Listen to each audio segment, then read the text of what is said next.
Suge Knight says Drake needs to go back to that jeweler because that chain is fake. Pac came home. I went to go visit Pac.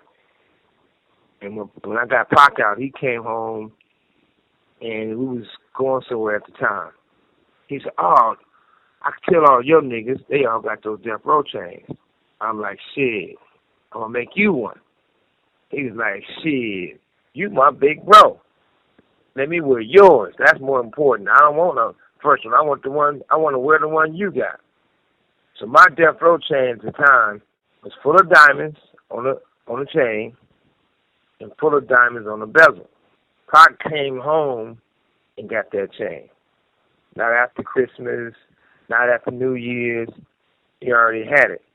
And 1,000%, I heard a few people say that it was something wrote on there.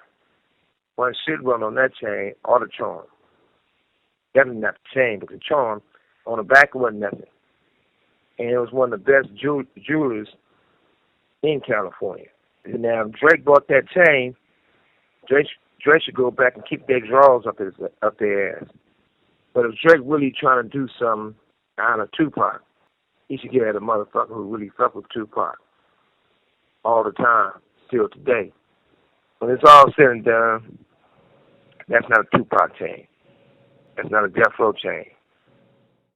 But back to Drake, whoever sold you that chain, Drake, you need to go beat his motherfucking ass. He played you.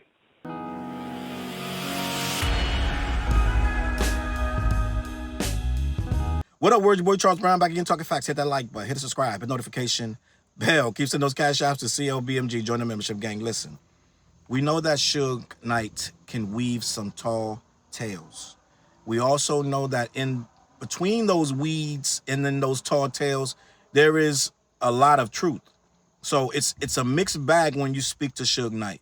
But the only way to get to the bottom of this series, this Hardy Boys mystery, right? Like EPMD says, there's a Hardy Boys mystery we trying to solve. Can't understand how you got involved, right? But we here. So what we're doing here is we want to talk to the man who actually made the death row chains, Mr. Suge Knight, the death row CEO himself. And what I gathered from what Suge Knight told Art of Dialogue, salute the Art of Dialogue, he basically said, Pac never got his own chain. He got mine. He said, Pac wanted to wear my pendant, and I gave it to him when I first got with him. And it was before 1996. He said it wasn't New Year's, it wasn't Christmas. He got it before that when he first got out of prison. Pac said, you my big bro. I want to wear your chain. And he said, it damn sure ain't have no insignia on the back. It ain't have nothing was written on the back of the pendant or the chain. He said, none of that. He said the jeweler was the top-notch jeweler in LA. And I told you guys in my video, I said, he had to commission one guy. It's not that he's doing all these different chains and all this whole narrative that the Drake stands wanted you to believe. They're all in my comments cussing at me and they cussing at you and everybody else, telling them, dummy, you didn't know Pac had multiple pendants? Well, Suge Knight was giving out the pendant. Pac didn't buy the pendants himself. Right? According to Suge Knight, listen, if you listen to the tale that Suge Knight told, right? Again, it's a grain of salt, but it's the salt that we got, and that's who made the chains. He said basically, for the first thing that tripped me out is he said no chick, aka he said a bitch, no bitch never had a death row chain. So I guess that was important to him to say that. But he also said that he was the only one making these chains, and I don't see him making 2 and 3, giving them to Tupac. They never, ever once said that Tupac made his own death row chain. And at the end of the day, let's just be honest, when an organization like that, Death Row, Rockefeller, G-Unit, it can't be everybody can just go make these chains themselves, gang. It has no value if I can go I'm down with you, so I can go to the jeweler and make my chain. So just like with Rockefeller Records, Dame Dash was commissioning who got the chain, right? Death Row was Suge Knight commissioning who got the chain. I don't see any reason why he would go and make 2 and 3 for Tupac. It doesn't make any sense. It doesn't. He didn't say it in this interview. He literally said, I gave Pac my personal pendant. Beautiful the diamonds, everything was beautifully laid. He said this thing was amazing, basically to the point that it was top notch. It wasn't no funny business looking thing. And what I also said in my other video is that jewelers make a mold of something so they can keep making the same thing. They don't wing it every single time. So it's not going to have all these different inconsistencies when he goes to make it again. It's just how things are done. So Drake's chain having all these inconsistencies and the letters are different. And it's an obvious knockoff. The guy in Copenhagen was waiting. He was praying. He was like hoping and wishing and praying. He was praying somebody would come along.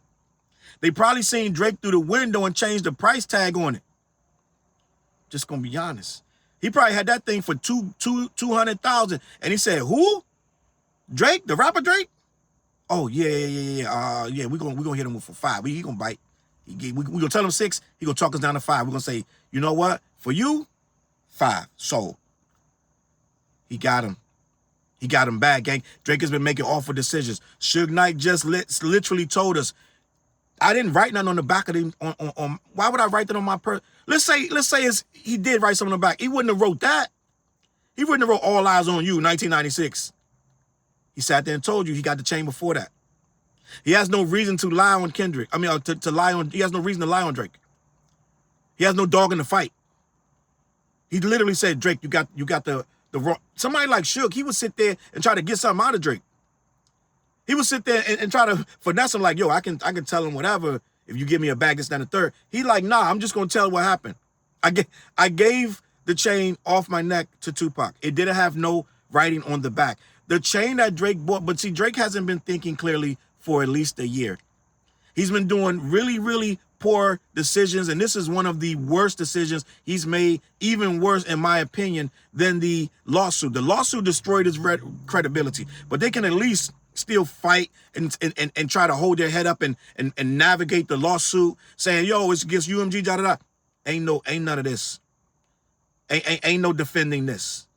Without the narrative that there are multiple chains, Drake literally got burnt for $500,000 for a fake chain. So if the only thing they can hold on to is multiple copies, it's still not worth $500,000. Even if it's a copy, then it really ain't worth $500,000. So the only thing that a Drake fan can tell you right now, they have the screenshots of the jeweler saying it's multiple copies, which have now mysteriously started to be deleted. What's the dirt? Deleted his snapshot, right? He deleted it. I know for a fact because I had a comment on that snapshot. And when I go check my comment, the comment's still there, but the post is gone. So what's the dirt? Realize, yeah, I'm fighting a battle. I'm going to lose. The chain is absolutely 100% fake. So your boy Drake went to Copenhagen with some kind of high drunken stupor. He saw this thing. He was like, he didn't even put too much thought into it. I don't even know. The guy even showed him the papers. He's like, you know what? Go get my bag.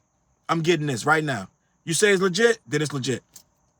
So he went, bought the chain with little to no research, because the research these guys did, he could have did that in 15 minutes. So he didn't. He clearly didn't research this thing. So he bought this chain. He wanted to flex. He took a picture on Instagram, and they tore his ass up. Reggie Wright's first one said, "Yeah, it's not the chain, gang. I was there with Suge, was giving out the chain. That ain't it." Everybody from that era is saying that's not the chain. They haven't talked to Snoop. Snoop probably won't say nothing. Snoop gonna stay out of it. Snoop is in enough trouble. He don't want to be on one side or the other. He probably will stay completely out of this whole conversation. But the guy Suge Knight that pressed up these chains, decided who got the chains, and apparently wasn't no bitches getting them, right? Apparently he's saying, yeah, it ain't that many chains, and that ain't one of them, because I don't write nothing on my chains. So Drake 100%. Drake not going to say nothing because he don't have to. He's going to be quiet. Like he's going to let these fools like What's the Dirt and all these other fools, academics and these other guys, well, academics are starting to fall back. But these guys they're going to try to eat this loss. And they're not going to say that they were wrong. They're just going to be quiet. And they're going to start attacking Kendrick like they normally do. Which, just stick to that if that's what you want to do. Like this, when Drake decisions are so horrendous these days, trying to defend his decisions are absolute guaranteed loss. I would say stay away from making yourself, you're exposing yourself by jumping in defending Drake with these awful decisions. You need to fall back and just Keep up your good work on whatever else shit you're working on, because this is a guaranteed failure. So to reiterate, Suge Knight says the chain was fake, which we already knew. We're gonna have you guys simmer down, calm down, right? Put that baby bottle of warm milk I told y'all to get. It could be oat milk, it could be whatever, almond milk, whatever. Just get a bottle of warm milk. You know what I'm saying? Lay down in a fetal position, put it in your mouth, just go to sleep for a little bit, gang. Y'all doing too much online. You loud and you wrong. Y'all look ridiculous and silly. Just put the bottle in your mouth and relax. We don't want to hear from y'all for about 2-3 days. Just chill out. Take the L. Y'all, that's the thing. Y'all just don't take an L. Sometimes you lose. Sometimes you lose. You go take a rest. You take a nap. You chill out. You gather yourself. You know what I'm saying? Y'all don't even take time to gather yourself. Y'all fight for truth. You'll be in the middle of a loss still fighting. You lost. He bought a fake chain. It happens to the best of us. Just take the L and calm down. All right? On that note, I'm out of here, man. CLBMG. Head on over to black-yeti.com. Let them know who sent you. They ship all over the U.S. Also, every Wednesday night, we go live. BTJ and Fliz, we will be discussing this crazy chain scenario. Tap in, gang. I'm going to catch you on that flip side. Peace. Look, mission impossible to drop a few lines without dropping old times when Southern Hill was still a gold mine. When pistol grips was my shit and I sold mine. When Alias was not a show and they told mine. Elevate your mind with high quality THC infused products. BlackYeti.com. Black-Yeti.com.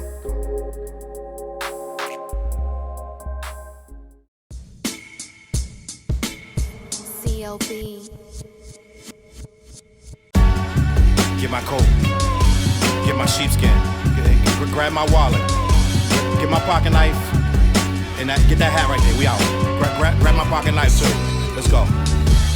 When I first came to the city, niggas didn't believe me. I just wanted to join a team and throw assist pass easily. 6 man off the bench, alley-oop pass freely. Suit up for one game and hope a scout might see me. But nah, niggas is greedy, wasn't rocking with him.